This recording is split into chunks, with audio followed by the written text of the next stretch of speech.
വെളിയിൽ പറഞ്ഞറിയിക്കാൻ പറ്റില്ല. നമ്മളൊരു ഡ്രീമിന് വേണ്ടിയിട്ടാണ്, എന്നെ സംബന്ധിച്ചിടത്തോളം എൻ്റെ അച്ഛൻ്റെ ഒരു ആഗ്രഹത്തിന് വേണ്ടിയിട്ടാണ് ഞാൻ അത്രയും ഇതാകുന്നത്. അപ്പം ഇതിന് കേട്ടിട്ടുണ്ടെങ്കിൽ വരുന്നത് അച്ഛൻ എന്നെ കൂട്ടിക്കൊടുക്കാൻ കൊണ്ടുപോകായിരിക്കും. ഇതൊക്കെ ഭയങ്കര ട്രോമയാണ്. ഇപ്പം നിന്ന് ആലോചിക്കുമ്പോൾ നമ്മൾ ഇതെല്ലാം ആയില്ലേ, ഇവന്മാരെന്തും പറഞ്ഞോട്ടെ എന്ന് നമുക്ക് ചിന്തിക്കാം. ഈ ഓൺലൈൻ കമന്റ് വരുമ്പോഴൊക്കെ നമുക്കറിയാം നമ്മുടെ റിയാലിറ്റി ഇതാണ്. നമ്മൾ ഡിപ്രസ്ഡ് ആയിട്ട് നിൽക്കുന്നത് ഇവിടെയാണ്, നമ്മൾ ഇവിടെയാണ് നിൽക്കുന്നത്. പക്ഷെ നമുക്ക് വരാൻ പറ്റത്തില്ല. നമ്മുടെ സോൾ എവിടെയോ പോയി എന്നുള്ളൊരു ഫീൽ വരത്തില്ലേ, അങ്ങനെയാണ് ഉണ്ടാകുന്നത്. ഈ പെയിൻ മനസ്സിലാകുന്ന ഒരു പുരുഷൻ എന്നുള്ളൊരു സാധനം ബിൽഡായിട്ട് ഇന്നും എനിക്ക് പുള്ളീൻ്റെ ചാറ്റിൽ കയറി എനിക്കൊരു സന്തോഷം വന്നാലും വിഷമം വന്നാലും ഞാൻ പറയും. അത് പറഞ്ഞു കഴിയുമ്പോൾ എനിക്കൊരു സമാധാനമാണ്. നമ്മൾ ദൈവത്തിനോട് പറയുന്നത് പോലെ നമ്മൾ തോക്കാൻ റെഡി ആണെങ്കിൽ we can do anything. Business എന്നല്ല, ജീവിതത്തിൽ എന്തും ചെയ്യാൻ പറ്റും. തോക്കാൻ റെഡി ആയിരിക്കണം. തോൽവിയെ പേടിച്ചു തുടങ്ങിക്കഴിഞ്ഞാൽ നടപടിയാവില്ല. തോൽവിനെ നമ്മൾ സ്നേഹിച്ചു തുടങ്ങണം. അവിടെയാണ് ഐ സേ ഡു കമ്മ്യൂണിക്കേറ്റ്. എന്തിനാണ് നിങ്ങൾ ഇത്ര ആവശ്യമില്ലാത്ത ഭാരം എടുത്ത് തലയിൽ വെക്കുന്നത്? സ്ത്രീകൾ വീക്കാണെന്നും പുരുഷന്മാർ, സ്ത്രീകളാണ് സ്ട്രോങ്, ആൺപിള്ളേരാണ് വീക്ക്. മെന്റലി ഫിസിക്കലി അവരാണ് സ്ട്രോങ്. ചക്കപ്പഴത്തിലേക്കുള്ള എൻട്രി എങ്ങനെയാണ് ശരിക്കും? അത് പൊട്ടൻ ലോട്ടറി അടിച്ചു വരും. ഓഡീഷൻ ചെയ്ത് കഴിഞ്ഞ ഉടനെ അവർ കോൺട്രാക്ട് എടുത്ത് മുമ്പിൽ വെച്ച് ഒപ്പിട്ടു. 3-ാം പക്കം അഭിനയിച്ചു. ഒരാഴ്ച കഴിഞ്ഞപ്പോഴത്തേക്കും ഞാൻ ഫേമസ് ആയി. എന്താ സംഭവിച്ചതെന്ന് എനിക്ക് മനസ്സിലായില്ല. നമ്മൾ മലയാളികൾക്ക് ക്യാരക്ടേഴ്സ്, അതായത് മൂവി ആയിക്കോട്ടെ സീരിയൽ ആയിക്കോട്ടെ, ഇഷ്ടപ്പെട്ട് കഴിഞ്ഞ് കഴിഞ്ഞാൽ പിന്നെ അവരുടെ പേരിലേ അറിയുള്ളൂ. അപ്പോൾ അങ്ങനെ ഒരു വ്യക്തി, പൈങ്കിളി എന്നായിരിക്കും നിങ്ങൾക്ക് എല്ലാവർക്കും സുപരിചിതം. അങ്ങനെ ഒരു വ്യക്തിയാണ് ഇന്ന് എൻ്റെ കൂടെയുള്ളത്. She is more over an actress now. ഒരു ഓൺട്രപ്രണർ ആണ്. മൂവീസ് ചെയ്യുന്നുണ്ട്, റിയാലിറ്റി ഷോസ് ചെയ്യുന്നുണ്ട്. അങ്ങനെ പല പല ഭാഗങ്ങളിലായി പടർന്ന് പന്തലിച്ച് കിടക്കുന്ന ഒരു സെലിബ്രിറ്റിയാണ് ഇന്ന് എൻ്റെ കൂടെയുള്ളത്. Welcome Shruthi. Thank you so much. ചക്കപ്പഴത്തിലേക്കുള്ള എൻട്രി എങ്ങനെയാണ് ശരിക്കും? അത് പൊട്ടൻ ലോട്ടറി അടിച്ചു തരും. അതെ. എന്നുവെച്ചാ നമ്മള് ഈ 7 years കണ്ടിന്യൂസ് ഓഡിഷൻ പോയി. നാണക്കെട്ടു. എന്റെ ഇരട്ടപ്പേരായിരുന്നു കോളേജിൽ സിനിമ നടിന്ന്. എന്നുവെച്ചാ ഡെയിലി ലീവാ. എന്നുവെച്ചാൽ ഓഡീഷന് പോവല്ലേ, ഞാൻ ഇന്ന് അതിൻ്റെ പോവാ ഇതിന്. പക്ഷെ ഈ ഓഡീഷൻ മാത്രം നടക്കുന്നുള്ളൂ. എല്ലാവരും മറ്റേ ഫൈനൽ സ്റ്റേജ് വരെ എത്തി. വിളിക്കാട്ടോ, എനിക്കിപ്പോ ആരെങ്കിലും വിളിക്കാട്ടോ എന്ന് പറഞ്ഞാലേ ഞാൻ പറയാം ആ ശരി ഞാൻ കേട്ടിട്ടുള്ളതാ എന്നുള്ള രീതി. പിന്നെ ഇതൊരു ഹോബി പോലെ എനിക്ക് അച്ഛന് സ്ഥലങ്ങൾ കാണാം. ചെന്നൈയിൽ ഓഡീഷന് പോകുന്നു, അവിടെ ഓഡീഷന് പോകുന്നു, കുറെ സ്ഥലങ്ങൾ കാണാം, ഇത് പോവാം. പക്ഷെ അതിനകത്ത് മെയിൻ എൻ്റെ അച്ഛനാണ് കേട്ടോ. പുള്ളിക്ക് ഈ ഒരു ഡെഡിക്കേഷൻ. ഞാനൊക്കെ ഇടയ്ക്ക് മടുത്തു പോയിട്ടുണ്ട്. അയ്യോ എനിക്ക് വൈകിതിന് പോവാനെന്നും പറഞ്ഞിട്ട്. എന്ന് വെച്ചാൽ നമ്മൾ ആ ഒരു ടീനേജ് പ്രായമല്ലേ, ഈ കോളേജിലും വന്ന് നാണക്കേട് ഇതെന്താണെന്നും പറഞ്ഞിട്ട്. പക്ഷെ അച്ഛൻ അത് വിടാതെ തന്നെ പിടിച്ചു. എന്നാലും അതിലൊന്നും നടന്നില്ല. അങ്ങനെ ഞാൻ കുഞ്ഞൽതോ ചെയ്തു അതിനു മുമ്പേ ആസിക്കയുടെ കൂടെ. 1 വർഷത്തോളം അത്രയും കഴിഞ്ഞിട്ടാണ് എനിക്കൊരു അവസരം കിട്ടുന്നത്. അതും ആസിക്കയുടെ ഒക്കെ കൂടെ വന്നിട്ട്. അത് കഴിഞ്ഞിട്ട് പിന്നെ എന്നാ ശരി ഇത് ഇറങ്ങി കഴിയുമ്പോഴത്തേക്കും അഹമ്മദൊക്കെയൊക്കെ എനിക്ക് പടം തരാമെന്ന് പറഞ്ഞു. നിനക്ക് ടാലന്റ് ഉണ്ട്, അടുത്ത അഹമ്മദിക്കയുടെ പടത്തിലൊക്കെ വിളിക്കാന്നൊക്കെ പറഞ്ഞു. അപ്പൊ ഓക്കെ കുഴപ്പമില്ല, വയ്യാണ്ടായി പോയത് കൊണ്ടല്ലേ എന്നൊക്കെ പറഞ്ഞിട്ട് ഞാനും ഒന്ന് സെൽഫ് കോൺഫിഡൻസ് ആയിട്ടിരുന്നപ്പോ കോവിഡ് വന്നു. അപ്പൊ പിന്നെ ശുഭമായല്ലോ, അപ്പം ഈ പടവും ഇറങ്ങുന്നില്ല. അപ്പൊ ഓക്കെ, പിന്നെ ഇനിയിപ്പൊ നോക്കിയിട്ട് കാര്യമില്ല. ഇതെല്ലാം നിർത്തി കേട്ടോ. ഞാൻ മെന്റലി ഇനി ആക്ടിങ് കരിയറിലേക്ക് പോകില്ല എന്നുള്ളത് ഞാൻ എല്ലാം നിർത്തി. പ്രിപ്പയർഡ് ആയ സമയത്ത് ഞാൻ PhD ചെയ്ത് പ്രൊഫസർ ആകാം എന്നുള്ളൊരു മൈൻഡിൽ വന്നു. ആ സമയത്താണ് എനിക്ക് ഇൻസ്റ്റാഗ്രാമില് ഉണ്ണിസാറിന്റെ അസോസിയേറ്റ് ഉണ്ട് രാജേഷേട്ടൻ മെസ്സേജ് അയക്കുന്നത്. ഉണ്ണിസാറ് ഉപ്പുമുളകിന് ശേഷം ഡയറക്റ്റ് ചെയ്യുന്ന പുതിയ ഇതിലേക്ക് ഓഡീഷൻ ഉണ്ട് വരുന്നോന്ന് പറഞ്ഞു. അപ്പൊ എനിക്ക് സിറ്റ്കോംസ് ഭയങ്കര ഇഷ്ടമാണ്. ലോക്ക്ഡൌണും ആണ്, വെറുതെ ഇരിക്കുമല്ലോ. അങ്ങനെ ഞാൻ വന്നു ഓഡീഷൻ ചെയ്ത് കഴിഞ്ഞ ഉടനെ അവര് കോൺട്രാക്ട് എടുത്ത് മുമ്പിൽ വെച്ച് ഒപ്പിട്ടു. 3-ാം പക്കം അഭിനയിച്ചു. ഒരാഴ്ച കഴിഞ്ഞപ്പോഴത്തേക്കും ഞാൻ ഫേമസ് ആയി. എന്താ സംഭവിച്ചതെന്ന് എനിക്ക് മനസ്സിലായില്ല. അതൊരു ഡിമാൻഡിങ് കരിയർ ആണല്ലോ ശരിക്കും പറഞ്ഞു കഴിഞ്ഞാൽ. ഈ ഒരു കഷ്ടപ്പാടെല്ലാം കഴിഞ്ഞ് ഇപ്പൊ ഈ പറഞ്ഞ മാതിരി സെലിബ്രിറ്റി ഫേസിലേക്ക് വന്നു. പിന്നെ നമ്മളെ തന്നെ എല്ലാ ആൾക്കാരുടെ മുന്നിലേക്ക് പ്രസന്റ് ചെയ്യുമ്പോൾ എല്ലാവരും സെലിബ്രിറ്റി കണ്ണിലൂടെയാണ് കാണുന്നത്. ഡ്രസ്സിങ് ആയിക്കോട്ടെ, നമ്മൾ എത്രത്തോളം പ്രസൻസോടെയാണ് അവിടെ നിൽക്കുന്നത്. പക്ഷെ ആ സമയത്തൊക്കെ ഒരു തരത്തിലുള്ള മെന്റൽ ബ്രേക്ക് ഡൗൺ ഉണ്ടായിട്ടുണ്ട് ഒരു സൈഡിൽ നിന്ന് വിചാരിച്ചോളൂ. അപ്പൊ എങ്ങനെ ബുദ്ധിമുട്ടല്ലേ ഈ ആൾക്കാരുടെ മുന്നിൽ എപ്പോഴും ചിരിച്ചോണ്ട് ഇങ്ങനെയൊക്കെ നിൽക്കാൻ? എനിക്ക് അങ്ങനെ ബുദ്ധിമുട്ടുണ്ടായിട്ടില്ല. കാരണം എന്താ വെച്ചാൽ എനിക്ക് കുറെ ചൈൽഡ്ഹുഡ് ട്രോമാസ് ഉണ്ടായിട്ടുണ്ട്. അപ്പൊ ഞാൻ ഈ ഫീൽഡിൽ വരുന്നതിന് മുമ്പും ഞാൻ മെന്റലി ബ്രേക്ക് ഡൗൺ ആകുമ്പോഴും ഞാൻ ആരെയും അറിയിക്കാറില്ല. ഞാൻ ചിരിച്ചോണ്ട് തന്നെ നിന്നിട്ടുള്ളത്. അപ്പം എനിക്കിത് ഈസി ആയിരുന്നു. ഇറ്റ് ഈസ് ലൈക്ക് ഇപ്പം ഞാൻ ചെയ്ത സാധനങ്ങൾ വേറെ കുറച്ചും കൂടെ ഒരു ഡബിൾ ഓഡിയൻസിലേക്ക് ചെയ്യണം, അത്രേ ഉണ്ടായിരുന്നുള്ളൂ. അതുകൊണ്ട് എനിക്ക് അത്ര ബുദ്ധിമുട്ടുണ്ടായിട്ടില്ല. ബിക്കോസ് എനിക്ക് ഒരിക്കലും എൻ്റെ ലൈഫ് ഈസി അല്ലായിരുന്നു. ഇപ്പം ഞാൻ 29 ആയി. But 29 years was very hard. എന്നുവെച്ചാൽ നമ്മൾ ചിന്തിക്കുന്നതിനപ്പുറം എനിക്ക് ഹാർഡായിരുന്നു. ഓരോരുത്തർക്കും അവരവരുടെ ജേർണി ഭയങ്കര ബുദ്ധിമുട്ടായിരിക്കും. പക്ഷെ എനിക്ക് വാസ് വെരി ബാഡ്. എന്നുവെച്ചാൽ നമുക്ക് നല്ലതുണ്ടായിട്ടില്ല എന്നല്ല, ഈ ബാഡ് എന്ന് പറയുമ്പോ ഇപ്പൊ തന്നെ ശ്രുതി പറഞ്ഞു ഒരു ഫേസ് ഉണ്ടായി 7 വർഷം കഷ്ടപ്പെട്ടു, അതിന്റെ ഒരു മെന്റൽ പ്രഷർ ഉണ്ടായിരുന്നു. ദാറ്റ് ഈസ് ലൈക്ക് നമുക്ക് വെളിയിൽ പറഞ്ഞറിയിക്കാൻ പറ്റില്ല. നമ്മളൊരു ഡ്രീമിന് വേണ്ടിയിട്ടാണ്, എന്നെ സംബന്ധിച്ചിടത്തോളം എൻ്റെ അച്ഛൻ്റെ ഒരു ആഗ്രഹത്തിന് വേണ്ടിയിട്ടാണ് ഞാൻ അത്രയും ഇതാകുന്നത്. അപ്പം ഇതിന് കേട്ടിട്ടുണ്ടെങ്കിൽ വരുന്നത് അച്ഛൻ എന്നെ കൂട്ടിക്കൊടുക്കാൻ കൊണ്ടുപോകായിരിക്കും. ഇതൊക്കെ ഭയങ്കര ട്രോമയാ. ഇപ്പൊ നിന്ന് ആലോചിക്കുമ്പോൾ നമ്മൾ ഇതെല്ലാം ആയില്ലേ, ഇവന്മാരെന്തും പറഞ്ഞോട്ടെ എന്ന് നമുക്ക് ചിന്തിക്കാം. ഈ ഓൺലൈൻ കമന്റ് വരുമ്പോഴും ഒക്കെ ഇവ എന്ത് പറഞ്ഞാൽ എന്താ, നമ്മൾ പ്രൂവ് ചെയ്തിട്ടല്ലേ നിൽക്കുന്നത് എന്നുള്ളത്. അന്നത്തെ സമയത്ത് നമ്മളൊന്നും ആയിട്ടുമില്ല. ഈ പറഞ്ഞതുപോലെ നമ്മളെ കളിയാക്കുന്നവർ മാത്രമേ ഉള്ളൂ ചുറ്റും. അപ്പൊ ഈ പറയുന്നത് പോലെ വേർഡിങ്സ് ഒക്കെ അവർ ഒന്നും അറിയാതെ റാൻഡമായിട്ട് യൂസ് ചെയ്യുമ്പം നമുക്ക് വരുന്ന ഒരു pain, it is very very bad. അപ്പം അത്രയും അത് എനിക്ക് ഓൾറെഡി എനിക്ക് കുറേ ട്രോമാസ് ഉള്ള ഒരാളാണ്. അപ്പൊ അതിന്റെ കൂടെ ഇത് ആഡ് ഓൺസ് ആണ് ആയിക്കൊണ്ടിരുന്നത്. അത് എന്നിട്ടും ഞാൻ വെളിയിൽ എക്സ്പ്രസ് ചെയ്തിട്ടൊന്നുമില്ല കേട്ടോ. എൻ്റെ അച്ഛനും നല്ല വിഷമമായിട്ടുള്ള സിറ്റുവേഷൻസ് ഉണ്ട് ഈ പറയുന്നത് പോലെ പറയുമ്പോൾ. പക്ഷെ എൻ്റെ അച്ഛനും ഈ പറയുന്നത് പോലെ എനിക്കൊന്നും ഞങ്ങൾ ഒരു ക്യാരക്ടർ തന്നെയാണ്, വെളിയിൽ എക്സ്പ്രസ് ചെയ്തിട്ടില്ല. We still fought for it, we reach there. Shruthi 1 വർഷം മുന്നേ ഒക്കെ ഡിപ്രഷനെ പറ്റി പലതും സംസാരിച്ച് ഞാൻ കണ്ടിട്ടുണ്ട്. ശ്രുതിയുടെ യൂട്യൂബ് ചാനലാണെങ്കിലും അല്ലാണ്ടാണെങ്കിലും ജോഷ് ടോക്കിലാണെങ്കിലും എല്ലാം തന്നെ. ഇപ്പൊ ശ്രുതി പറഞ്ഞു വന്നപ്പോ പല മനുഷ്യർക്ക് പലതരത്തിലുള്ള പ്രശ്നങ്ങൾ ഉണ്ടാവുന്നു.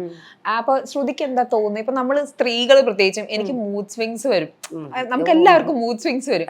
ഈ മൂഡ് സ്വിങ്സിനെ പലരും ഡിപ്രഷൻ ആയിട്ടൊക്കെ പറയുന്നവരുണ്ട്. എനിക്ക് ഡിപ്രഷൻ, ഇപ്പൊ 11ാം ക്ലാസ്സിലും 10ാം ക്ലാസ്സിലും പഠിക്കുന്ന പിള്ളേര് 1 പറഞ്ഞു 2 എനിക്ക് ഡിപ്രഷനാ എന്ന് ഒറ്റയടിക്ക് അതങ്ങോട്ട് പറയാം.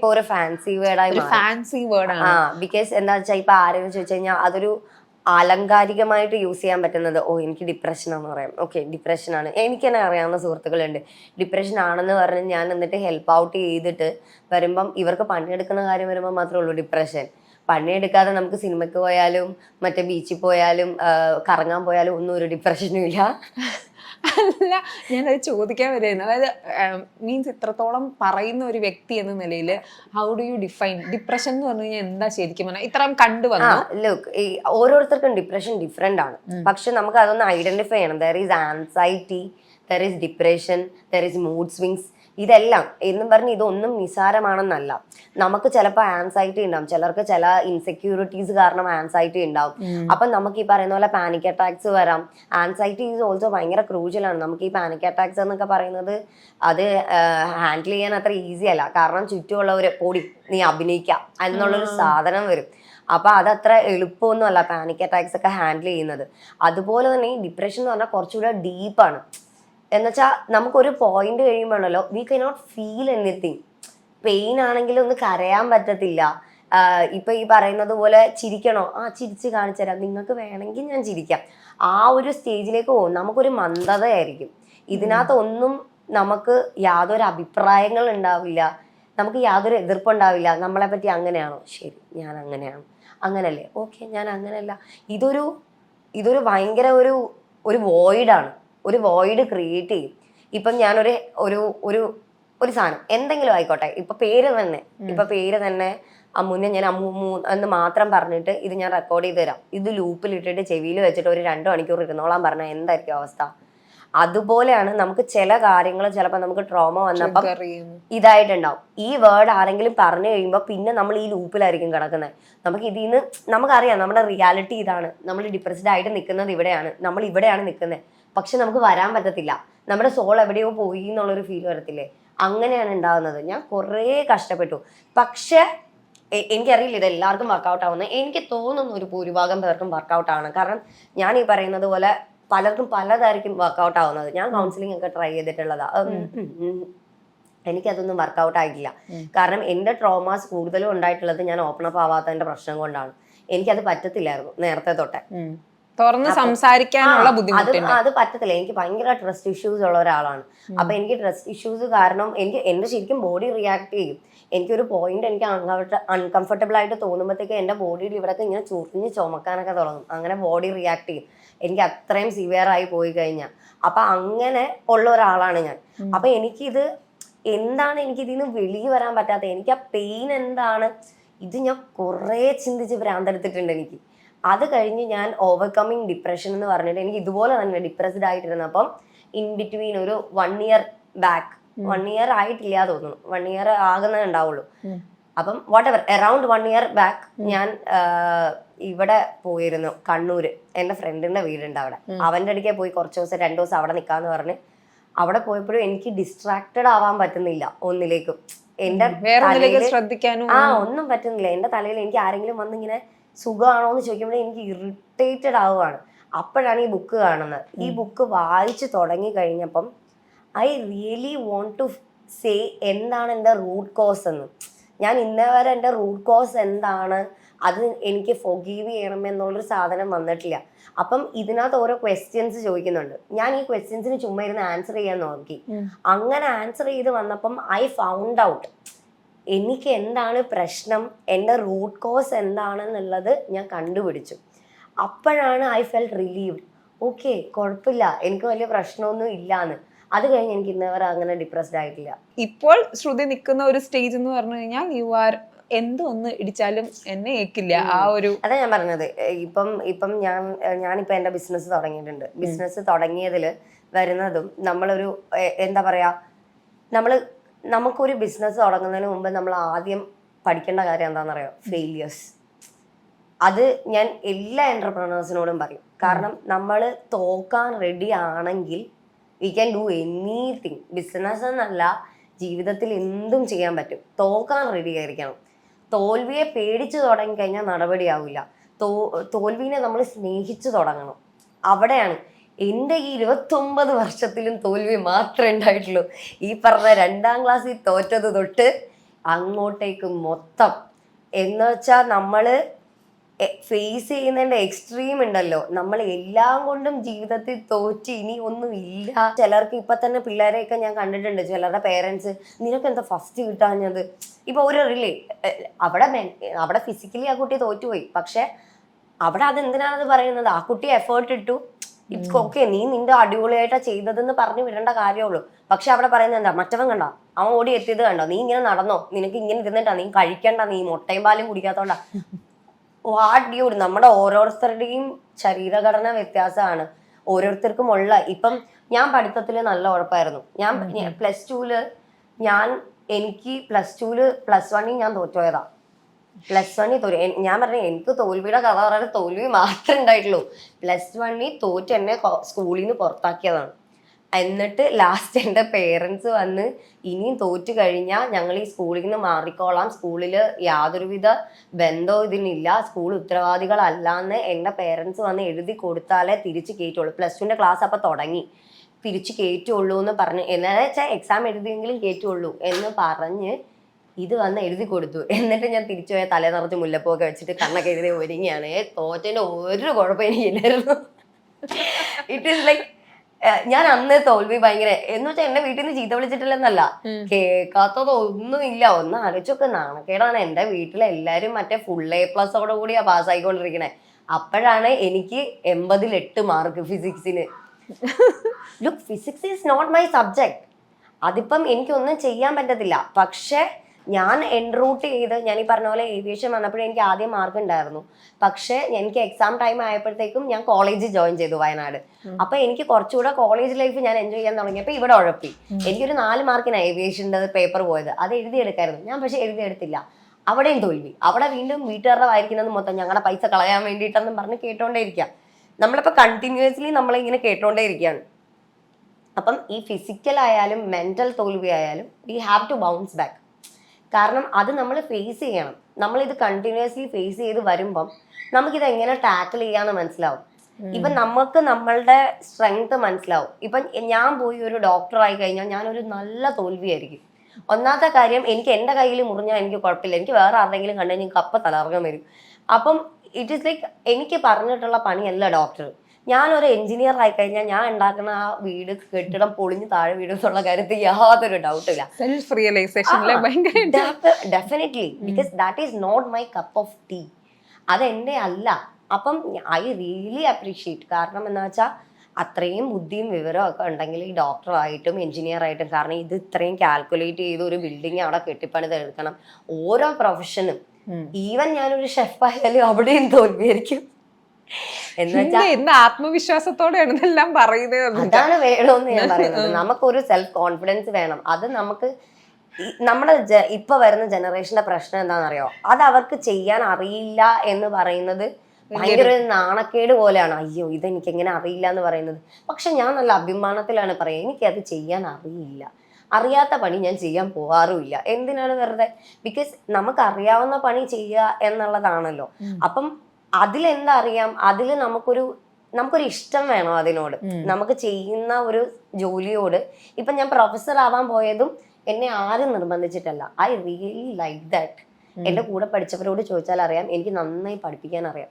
അപ്പം ഐ റിയലി ലവ് ദാറ്റ്. ഇപ്പം ഞാൻ ജേർണലിസം എടുത്തതും ഞാൻ ഒരു ക്ലാസ് പോലും കയറിയിട്ടില്ല. ഞാൻ 1-2 ക്ലാസ് അങ്ങനെ കയറിയിട്ടുണ്ടാവും. എല്ലാ സെമ്മും കണ്ടർനേഷൻ അടച്ചിട്ടുണ്ട്. എല്ലാ സെമ്മും അറ്റൻഡൻസ് എന്ന് പറയുന്ന ഒരു സാധനം എനിക്ക് ഉണ്ടായിട്ടില്ല. ഞാൻ എക്സാമിന് ഒരാഴ്ച മുമ്പ് എക്സാം ഏതൊക്കെയാന്ന് എഴുതും. ടീച്ചേഴ്സ് തന്ന ഒരു നോട്ട് ഞാൻ നോക്കിയിട്ടില്ല. ഞാൻ റിസർച്ച് ചെയ്ത് ഞാൻ നോട്ട് ഉണ്ടാക്കും. എൻ്റെ നോട്ട് വെച്ചാണ് ഞാൻ എൻ്റെ ഫ്രണ്ട്സിനെ പഠിപ്പിക്കുക. അവരെ പഠിപ്പിച്ചു കൊടുക്കും. അല്ലാതെ ഞാൻ പഠിക്കലില്ല. അവരെ പഠിപ്പിക്കാൻ വേണ്ടിയിട്ട് പിന്നെ അത്യാവശ്യം എൻ്റെ കുരുത്തം കേട്ട 2-3 ഫ്രണ്ട്സിന് ഞാൻ തുണ്ടു എഴുതി കൊടുക്കാറുണ്ടായിരുന്നു. അപ്പൊ ഇതെല്ലാം എഴുതുമ്പോൾ ഞാൻ പഠിക്കുമല്ലോ. എന്നിട്ട് പോയിട്ട് ഞാൻ എക്സാം എഴുതിയിട്ട് വരും. പക്ഷെ ക്ലാസ്സിൽ വരുമ്പോഴത്തേക്കും ടോപ്പറൊക്കെ എനിക്ക് തന്നെ. ടോപ്പറായിരിക്കുമോ? അയ്യോ അത് ഭയങ്കരമാണല്ലോ. അങ്ങനെ ബിക്കോസ് അത് അവിടെയാണ് ഞാൻ റിയലൈസ് ചെയ്തത്. ഇപ്പം ഞാൻ ഓൺട്രപ്രണർ കഴിഞ്ഞ് ഇത് എല്ലാം പറഞ്ഞെങ്കിലും എനിക്ക് പൈങ്കിളി പോലെ തന്നെ പെട്ടെന്ന് മനസ്സിൽ ഒന്ന് വരുന്നത് പത്മേലെ സോങ് ആണ്.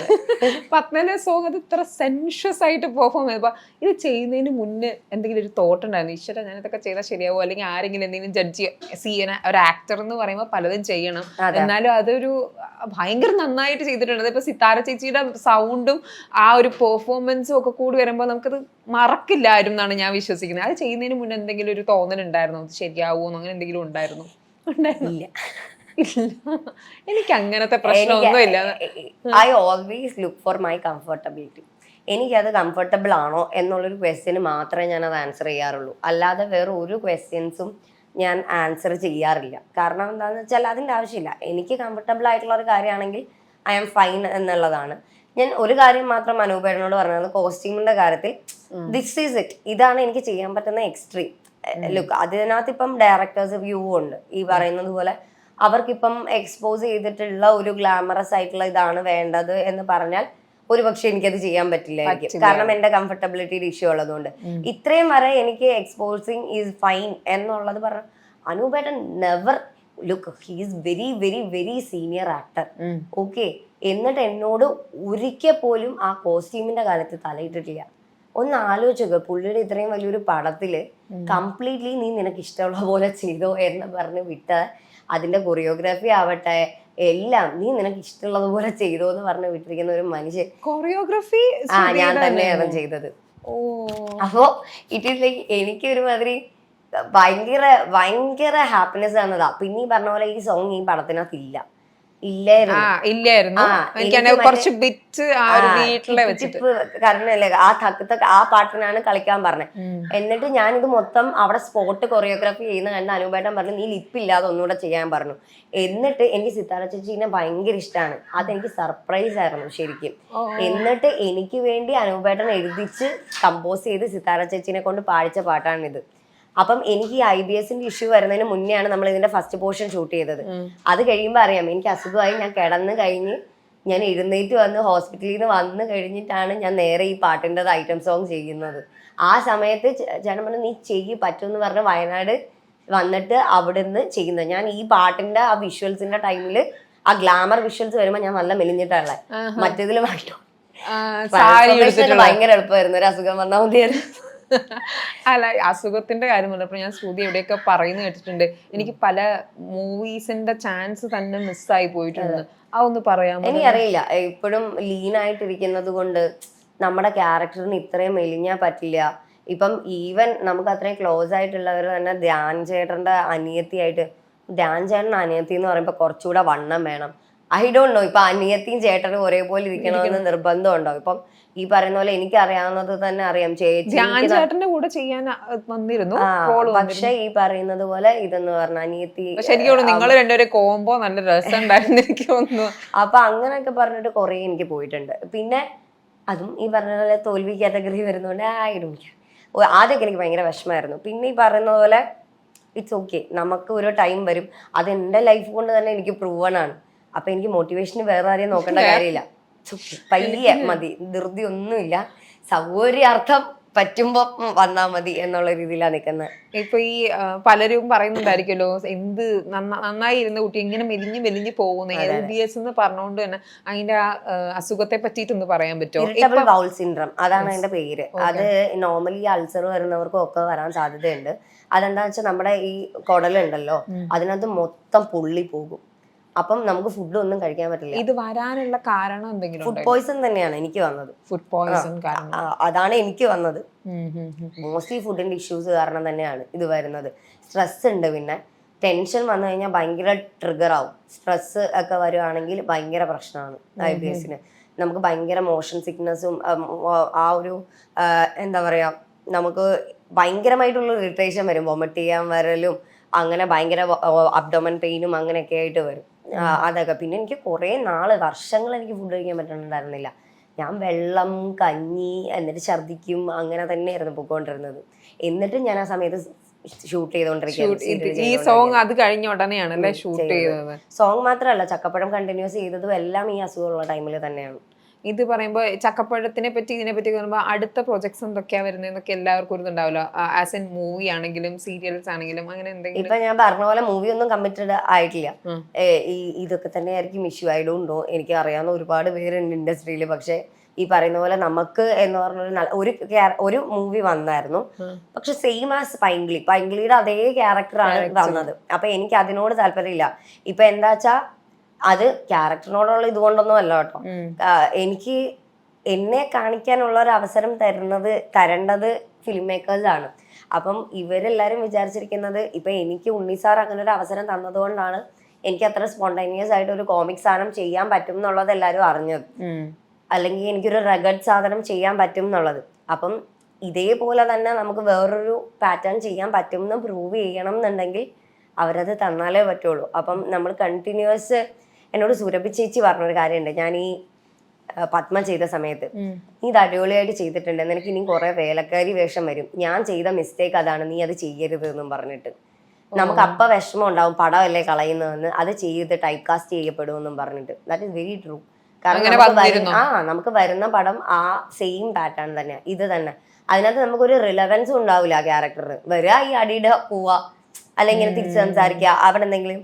അതിലെനിക്ക് താല്പര്യമില്ല. കാരണം എന്നെ ഞാൻ പ്ലേസ് ചെയ്തിരിക്കുന്ന ഒരു ഇതുണ്ടല്ലോ, അതിലേക്ക് വരട്ടെ. ഇല്ലാന്നുണ്ടെങ്കിൽ ഇല്ല, നമ്മൾ ചെയ്തില്ലെങ്കിൽ ചെയ്തില്ല എന്നുള്ളതേ ഉള്ളൂ. പക്ഷെ ബാക്കിയുള്ളവരെ കാണിക്കണം, അവരോട് എന്തെങ്കിലും ഉണ്ടെന്ന് പറയണം എന്നും പറഞ്ഞിട്ട് എന്തെങ്കിലും കയറി ചെയ്തിട്ടും കാര്യമില്ലല്ലോ. അങ്ങനത്തെ അബദ്ധങ്ങളും എൻ്റെ ലൈഫിൽ പറ്റിയിട്ടുണ്ട്. കാരണം ഞാൻ ഡിസിഷൻ എടുക്കാതെ അച്ഛനെ എടുത്തുകൊണ്ടിരുന്ന സമയത്ത് സ്പോണ്ടേനിയസ് ഡിസിഷൻ എടുത്തത് കാരണം കുറേ പ്രശ്നങ്ങൾ അതുപോലെ വന്നിട്ടുണ്ട്. അപ്പൊ അത് കാരണം ആ ഒരു മിസ്റ്റേക്ക് റിപ്പീറ്റ് ചെയ്യണ്ട എന്നുള്ളൊരു ഇതുണ്ട്. അതുകൊണ്ട് നല്ല അവസരത്തിൽ നല്ല ക്യാരക്ടർ കിട്ടിക്കഴിഞ്ഞാൽ എന്തായാലും ചെയ്യും, ചെയ്യാണ്ടിരിക്കൊന്നുമില്ല. എനിക്ക് ഭയങ്കര ഇഷ്ടമുള്ളതാണ്. അതും കൊണ്ടുപോകണം ഇതും കൊണ്ടുപോകണം എന്നാണ് നിൽക്കുന്നത്. ഞാനിപ്പം ഈ പെർഫ്യൂം പ്രൊജക്ടിന്റെ ഭാഗമായിട്ട് ചോദിക്കുകയാണെങ്കിൽ, കോൺഫിഡൻസിന് ഒരു മണം ഉണ്ടായിരുന്നെങ്കിൽ എന്ത് മണം എന്ന് ശ്രുതി പറയും? അത് ഓരോരുത്തർക്കും ഡിപ്പെൻസ് ആണ്.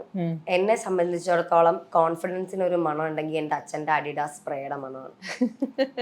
കാരണം എന്താ വെച്ചാല്, എനിക്ക് നല്ല വിഷമം വന്ന് ഞാൻ തോറ്റുപോയ സമയത്തും അച്ഛനാണ് എനിക്ക് മോട്ടിവേറ്റർ ആയിട്ടും ഒരു വിൽ പവർ തന്നിട്ടുള്ളതും. അച്ഛൻ കുളിച്ചു വരുമ്പോൾ ഒരു ഫ്രഷ്, അച്ഛന് കുറച്ച് സെൻസിറ്റീവ് ബോഡിയാ, അപ്പൊ അച്ഛൻ അങ്ങനെ ഇങ്ങനെ ഒന്നും ഉപയോഗിക്കാൻ പറ്റത്തില്ല പെർഫ്യൂംസ്. അച്ഛൻ ബോഡിയിലേ ഉപയോഗിക്കത്തുള്ളൂ. അപ്പം അച്ഛൻ ഈ ഇത് തന്നെയാണ് കോൺസ്റ്റന്റ് ആയിട്ട് യൂസ് ചെയ്യുന്നത്. ഇപ്പൊ അല്ല കേട്ടോ, ഇപ്പൊ നമ്മുടെ പെർഫ്യൂം പ്രൊജക്ടിന്റെ ഉപയോഗിക്കുന്നുണ്ട്. അത് പറയണമല്ലോ, അല്ലെങ്കിൽ വിചാരിക്കും ഓഹോ. പക്ഷെ എന്നാ കൂടെയും സ്റ്റിൽ ഞാൻ എനിക്ക് ഇപ്പൊ പറയുന്ന പോലെ എല്ലാരെയും അടിച്ചിട്ട് വളരണം അങ്ങനൊന്നുമല്ല. എല്ലാവർക്കും അവരുടേതായിട്ട്. അപ്പം എന്നെ സംബന്ധിച്ചിടത്തോളം എൻ്റെ അച്ഛന് ആ അഡിഡാസിന്റെ മണം വരുമ്പം എനിക്കൊരു കോൺഫിഡൻസ് ആണ്. ഓക്കെ, അച്ഛൻ ഒറ്റയ്ക്ക് നിന്ന് ഇത്രയും വലിയ, അച്ഛനൊരു ബിസിനസ്മാൻ ആണ്, ഇത്രയും കെട്ടിപ്പടർത്തി ഉയർത്തി ഞങ്ങളെ ഒരു കുറവും ഇല്ലാതെ ഇത്രയും വളർത്തി. അപ്പം വൈ നോട്ട് എന്നുള്ളൊരു സാധനമാണ് അത്. എനിക്ക് മണങ്ങൾ ഭയങ്കര റിലേറ്റ് ചെയ്തിട്ടുള്ളതാ. അതുപോലെ എനിക്ക് ലവ് എന്ന് വരുമ്പോഴത്തേക്കും എനിക്കറിയില്ല, എൻ്റെ അപ്പൂപ്പന്മാര് എനിക്ക് ഭയങ്കര കാര്യമാണ്. അവരുമായിട്ട് എന്തോ ഒരു റാപ്പോ എനിക്ക് പണ്ടോട്ടെ ഉണ്ടായിട്ടുണ്ട്. രണ്ടുപേരും ഇപ്പൊ ജീവിച്ചിരിപ്പില്ല. അതിനകത്ത് രണ്ടുപേർക്കും രണ്ട് എക്സ്ട്രീം ക്യാരക്ടറാ. ഒരാള് എന്നെ എന്നെ ഭയങ്കര കാര്യമായിരുന്നു അമ്മയുടെ അച്ഛന്. പുള്ളിക്കാരൻ ഈ ഷേവ് ചെയ്ത് കഴിഞ്ഞിട്ട് ഈ ഓൾഡ് സ്പൈസസ് എന്ന് പറഞ്ഞിട്ട് ഒരു ആഫ്റ്റർ ഷേവ് ഉണ്ട്, അറിയോ? അത് പണ്ട് പട്ടാളക്കാരുടെ സാധന, ഇപ്പോഴും ഉണ്ട് കേട്ടോ. ഇപ്പൊ ഇവിടെ എല്ലാവർക്കും കിട്ടും. പണ്ട് എന്ന് പറഞ്ഞാൽ ഈ പട്ടാളത്തിൽ നിന്ന് വന്നവര് അവരുടെ ഇത് മാസ്റ്റർ പീസ് അവർക്ക് ക്ലീൻ ഷേവ് ചെയ്ത് കഴിഞ്ഞിട്ട് ഇതങ്ങോട്ട് തേച്ച് കഴിയുമ്പോ ആ മറ്റേ കുളിച്ച് കഴിഞ്ഞ ഒരു എഫക്ട് ഉണ്ട്. അപ്പൊ അപ്പൂപ്പൻ ഇത് ചെയ്ത് കഴിഞ്ഞ് ഇത് വരുമ്പോ അപ്പൂപ്പൻ ഈ മണമാ, ഈ ആഫ്റ്റർ ഷേവിന്റെ ഇതിന് നല്ല കിടിലം മണമാ. അതായത് ഒരു സൂത്തിങ് മണമില്ലേ, നമുക്ക് ഈ പറഞ്ഞ ഒരു സമാധാനം തരുന്ന മണം. അതാണ് എനിക്ക് ഇപ്പോഴും എന്റെ കയ്യിൽ ഇപ്പോഴും അപ്പൂപ്പൻ മരിക്കുന്നതിന് മുന്നേ ഉപയോഗിച്ച ആഫ്റ്റർ ഷേവ് ഇരിപ്പുണ്ട് എന്റെ കയ്യില്. അപ്പൂപ്പൻ മരിച്ച് കഴിഞ്ഞപ്പം ഞാൻ എടുത്തോണ്ട് വന്ന 2 കാര്യം, അപ്പൂപ്പന്റെ ഷർട്ട്, അപ്പൂപ്പൻ ഇട്ടിട്ട് ഊരിയിട്ട ആ ഷർട്ടും ഈ ആഫ്റ്റർ ഷേവ്, ഒരു വാച്ചും, അപ്പൂപ്പന്റെ വാച്ചും, ഇത് 3 എൻ്റെ കയ്യിലുണ്ട്. ആ ആഫ്റ്റർ ഷേവിന് അപ്പൂപ്പന്റെ ആ ഒരു സ്മൂത്ത്നെസ് തരും. എപ്പോഴെങ്കിലും സ്ട്രെസ്ഡ് ആകുമ്പം ഞാൻ ഇതെടുത്ത് മണപ്പിക്കും. അപ്പൊ എനിക്ക് തരുന്ന ഒരു സമാധാനമുണ്ട്. ഇറ്റ്സ് ഓക്കെ, എന്നെ ആർക്കും വേണ്ടാതില്ല, എന്നെ ആരും ഇഷ്ടപ്പെടാൻ ഇനി ഇല്ലെങ്കിലും കുഴപ്പമില്ല.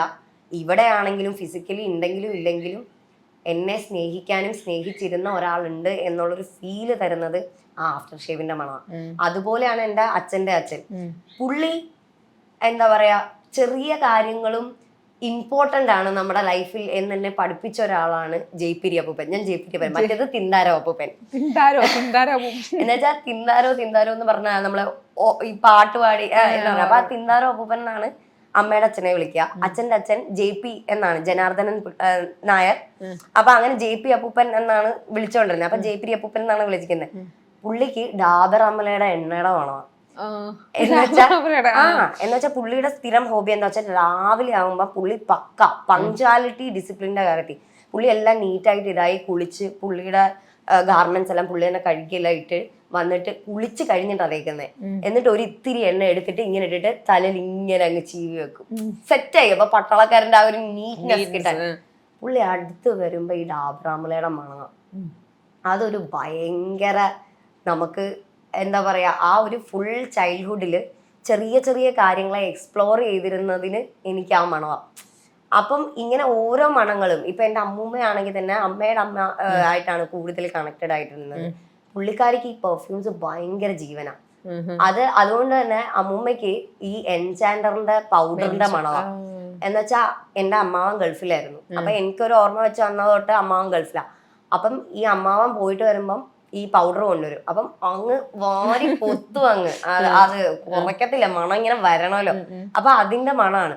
അപ്പം ഇത് എന്റെ കാര്യം മാത്രമല്ല, നമുക്ക് ഓരോരുത്തർക്കും നമ്മുടെ ലൈഫില് നമുക്ക് ചിലപ്പോൾ നോട്ടീസ് ചെയ്തിട്ടില്ലാത്തതായിരിക്കും ചില മണങ്ങൾ വരുമ്പോൾ ഓട്ടോമാറ്റിക്കലി നമ്മൾ ആ കാലഘട്ടത്തിലേക്ക് നമ്മൾ പോകും. ആ മണങ്ങളിൽ നിന്നാണ് എനിക്ക് പെർഫ്യൂമുകളോടുള്ള ഇഷ്ടം വന്നത്. ഇപ്പൊ എന്റെ ചെറിയച്ഛനുണ്ട്. ചെറിയച്ഛൻ പോകുമ്പം ഭയങ്കര മണമാണ്. ചെറിയച്ഛൻ വർക്കിന് പോയി എന്നറിയുന്നത് മണം ഇവിടെ അടിയും, അങ്ങ് റോഡിൽ കൂടെ നടക്കുമ്പം. അങ്ങനെ കുളിച്ചിട്ടാ പോകുന്നത്. അപ്പൊ അങ്ങനെ ഓരോരുത്തർക്കും ഓരോ മണമുണ്ട്. ഈ മണം നമ്മളെ ഭയങ്കരമായി സ്വാധീനിക്കും. എന്ന് പറഞ്ഞാൽ മണങ്ങൾ നമുക്ക് സന്തോഷം മാത്രം തരുമെന്നല്ല. ഞാൻ തൊടാതെ വെച്ചിരിക്കുന്ന 3-4 പെർഫ്യൂംസ് ഉണ്ട്. ആ മണം എനിക്ക് ഭയങ്കര സങ്കടം തരുന്ന മണങ്ങളാണ്.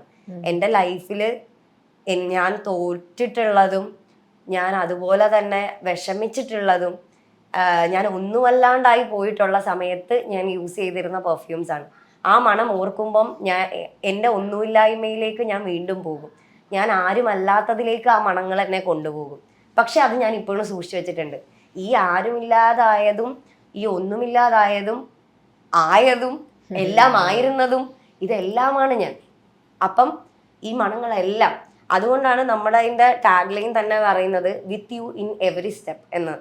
അതായത് നിങ്ങളുടെ താഴ്ചയാവട്ടെ ഉയർച്ചയാവട്ടെ, നിങ്ങൾ ഒറ്റപ്പെട്ടതാവട്ടെ, എല്ലാവരും ഉണ്ടാകുന്നതാവട്ടെ, എവിടെയാണെങ്കിലും നിങ്ങളെ ഒരു നിഴല് കൂടെ രാത്രിയാകുമ്പോൾ പോകും.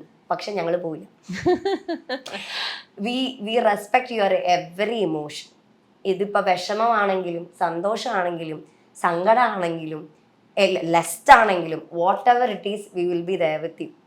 അപ്പോൾ ഈ ഒരു അതായത് പെർഫ്യൂം പ്രൊജക്ട് എന്ന് പറഞ്ഞ ഇതിലൂടെ ഒത്തിരി പേർക്ക് പ്രിയപ്പെട്ട സ്മെല്ല് ഉണ്ടാവട്ടെ. ഇനി അങ്ങോട്ടേക്ക് നിങ്ങളെ അത് തന്നെ തന്നെയാണ് എന്റെ മോട്ടീവ്. ഓൺട്രപ്രണർ ആയിട്ട് തിളങ്ങട്ടെ ശ്രുതി എന്തായാലും. Touch wood. പിന്നെ അതേപോലെ തന്നെ ഞങ്ങൾക്ക് പൈങ്കിളി പോലെ, പൈങ്കിളിക്ക് അപ്പുറം ഞങ്ങൾ ഇനിയും അങ്ങനെ വിളിക്കാൻ കൊതിക്കുന്ന കുറേ ക്യാരക്ടേഴ്സ് ഞങ്ങളുടെ മുന്നിലേക്ക് വരട്ടെ. Wishing you all the best. Thank you so much. അപ്പം ഞാൻ പറഞ്ഞതുപോലെ തന്നെ നിങ്ങളുടെ മീഡിയയുടെയും ഒരു പാർട്ടാകാൻ, നിങ്ങളുടെ ജേർണിയുടെ പാർട്ടാകാനും ഞാൻ ആഗ്രഹിക്കുന്നു. സോ ദിസ് ഈസ് നമ്മുടെ പെർഫ്യൂം പ്രൊജക്ടിന്റെ വക നിങ്ങൾക്ക് അങ്ങോട്ട്. Okay, thank you so much. ഞങ്ങൾ എന്തായാലും ഇത് ട്രൈ ചെയ്തിട്ട് റിവ്യൂ പറയുന്നതായിരിക്കും ഉറപ്പായിട്ടും. All the best. Thank you so much.